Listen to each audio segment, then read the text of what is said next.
Affet beni kalbim, seni çok kırdım.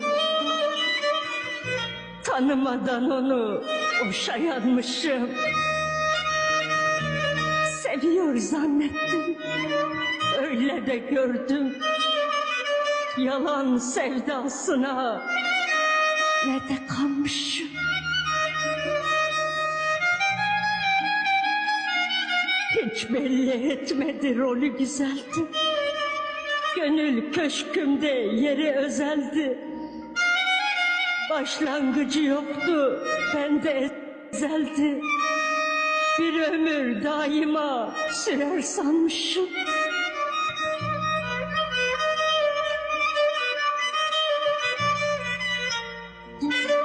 Ölürdüm görmesem bir gün meraktan. Çok korkardım bazen onsuz kalmaktan. İsmi dökülürdü iki dudaktan. Ne yazık adını boşanmışım.